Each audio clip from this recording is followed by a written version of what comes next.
Hello and welcome back to The Rundown. I'm your host, Matthew Stell, and we've got a lot to cover today. So, let's get started.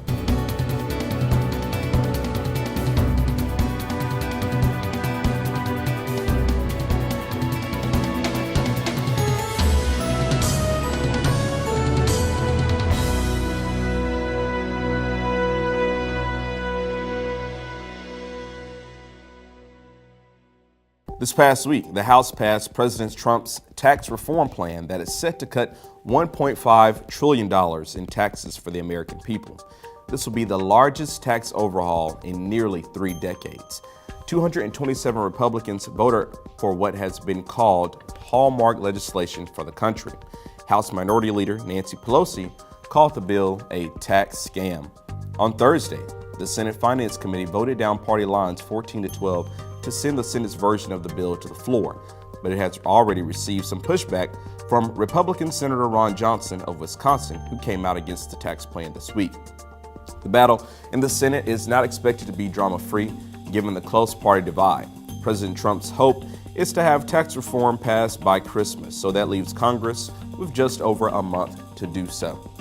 On Sunday night, California prison officials confirmed that cult leader Charles Manson died of natural causes at the age of 83. Manson is most known for orchestrating the horrific murders of actress Sharon Tate and 7 others in 1969, and he was later convicted for 2 more murders. His name and his legacy is most synonymous with evil and violence, especially with the creation of his cult called the Manson family. There is no word on funeral arrangements, if any, and it is also unclear what will happen to Manson's property. Per California law, the Department of Corrections is to maintain his property for up to a year, but many believe there will be legal battles over who can claim it.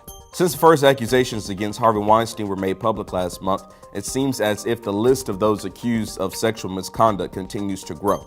As of today, the following celebrities have faced allegations ranging from rape to sexual harassment: Senator Al Franken, Kevin Spacey, Jeremy Piven, Steven Seagal, Louis C.K., Ed Westwick, Dustin Hoffman, Jeffrey Tambor, and of course, U.S. Senate candidate Judge Roy Moore of Alabama.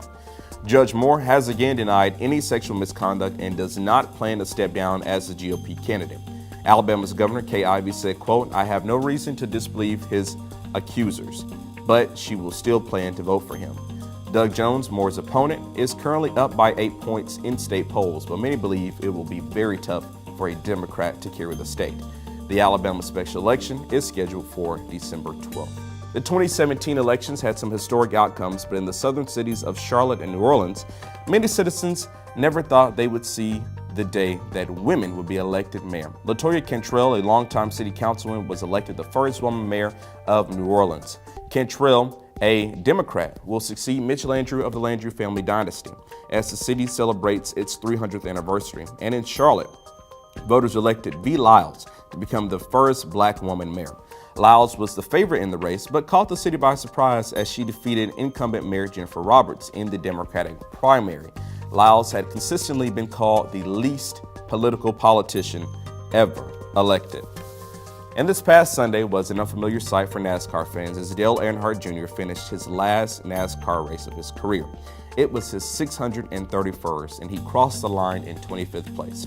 Earnhardt has been nicknamed the Crown Prince of stock car racing, but is most well known for bringing the sport to mainstream America. He promised fans after his race that there would be no Cup Series comebacks. Earnhardt said, quote, "My time has passed, and I'm cool with that." We'll enjoy retirement, Mr. Earnhardt, and we wish him all the best.